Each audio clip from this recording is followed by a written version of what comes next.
Բարև ձեզ, կրկին ձեզ հետ են Ռոքսին և Սերժոն։ Մենք շարունակում ենք ձեզ տեղեկացնել տեղեկատվական տեխնոլոգիաների մասին նորություններ, ինչպես ճիշտ և ռացիոնալ օգտագործել համացանցը։ Ինչ է կատարվում համացանցում, ինչի մասին էին խոսում հայ բլոգերներն այս շաբաթ ամենաշատը և ինչ վիրտուալ պատերազմներ եղան, կներկայացնենք քիչ անց։ Այս տարի ԱՄՆ պետդեպարտամենտի մրցանակը կարող է ստանալ Synopsys Armenian։ Ընկերությունն արդեն մտել է այն առաջին 12 ընկերությունների շարքին, որոնք շուտով կպարգևատրվեն։ Synopsys Armenia ընկերության տնօրենին է հանդիպել, զրուցել և նրա ապրումների մասին է իմացել Ռոքսին։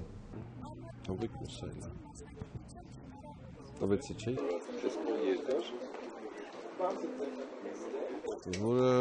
իր թվականակով Հայաստանում փաստորեն Synopsys-ից հետո երկրորդն էր ՏՏ ոլորտում եւ այդ ամբողջ անձնակազմը նույնպես ներգրավվեց Synopsys-ի աշխատանքներում։ Այս պահին մենք 550 աշխատողներ ունենք, մոտ 300 ուսանողներ Synopsys-ի եւ բուհերի համատեղ ծրագրերով են ցուցանում, մոտ բավական մեծ ընկերություն է եւ ոչ միայն Հայաստանի մասշտաբներով, այլ նաև ամբողջ տարածաշրջանում, նա տարածաշրջան ես նկատի ունեմ նաև Ռուսաստանը։ Այսինքն չիպերի դիզայնով, միկրոսխեմաների նախագծմամբ զբաղվող, նույնիսկ Ռուսաստանում ամենամեծ ընկերությունն է, այսինքն 100-ից չեն անցնում։ Իսկ մեզ մոտ արդեն 550 հոգի եւ դա շատ խոսուն փաստ է ընդհանրապես Հայաստանում այս ոլորտի զարգացման առումով եւ հետագա զարգացումների առումով։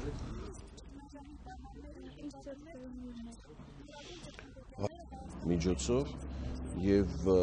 հայ ինժեներները այդ նորագույն միջազգային ամենաբարձր ստանդարտներին համապատասխան տեխնոլոգիաներ են օգտագործում, սովորում են այդ տեխնոլոգիաները կիրառել եւ ամենակարևոր փաստերից մեկը, որ մեզ մոտ ոչ միայն ինժեներական աշխատանք է իրականացվում այսօր Երևանում, այլև գիտահետազոտական լուրջ աշխատանքներ են օգտագործում եւ կենտրոնը ինքը Հայաստանում կոչվում է գիտահետազոտական եւ արտադրական կենտրոն։ Դա շատ կարևոր է մեր համար եւ կադրերի պատրաստման լուրջ մեխանիզմներ կան, դա այն մեխանիզմներն են, որը մեր եւ բուհերի համագործակցության շրջանակներում են տեղի ունենում։ Այսօր մենք համագործակցում ենք Երևանի 4 բուհերի հետ, ճարտարագիտական համալսարանի հետ, պետհամալսարանի հետ, սլավոնական համալսարանի հետ։ Խոսքը բուհ արտադրության հետ համագործակցության մասին, օրինակ ճարտարագիտական համալսարանի հետ դա այն կրթական մոդելն է, երբ արտադրություն ինքը, երբ բուհը գալիս է արտադրություն։ Այսինքն մեր արտադրությունում կոմերցիոն ընկերության բազայի վրա պետական բուհը հիմնել է ամբիոն, որտեղ կոնկրետ այսօր սովորում են շուրջ 220 ուսանողներ այդ ամբիոնում։ Ամբիոնը ամբողջովին տեղակայված է մեր ընկերության բազայի վրա, ամբողջ ուսումնական process-ը իրականացվում է մեր ընկերությունում։ Եվ այդ ինովացիոն միջավայրը, այդ գիտաարտադրական միջավայրը ուղղակի շատ բացառիկ է եւ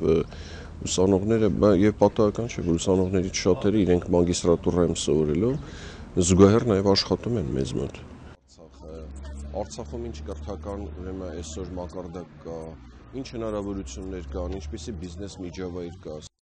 Այսօր ես կարող եմ արձանագրել, որ սկսում է այդ ուսումնասիրման հետազոտման փուլը։ Մենք պետք է Արցախի մրցակցային առավելությունները կարողանանք բացահայտել եւ օգտագործել։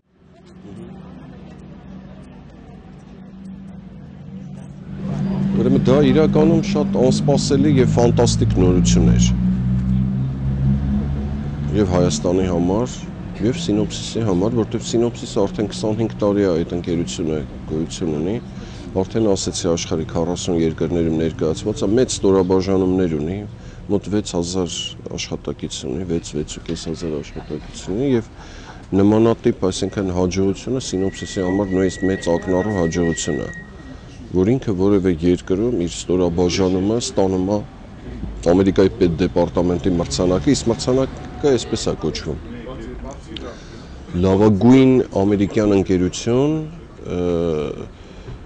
Միացյալ Նահանգներից դուրս, այսինքն լավագույն ընկերություն ամերիկյան, որը որևէ երկրում առավել ձեռքբերումներ ունի, այսինքն Synopsys Armenian համարվել է Միացյալ Նահանգների պետդեպարտամենտի կողմից համարվել է աշխարհի 12 լավագույն ամերիկյան ընկերություններից մեկը։ Եվ սա չի վերաբերվում ՏՏ ոլորտին միայն, ընդհանրապես։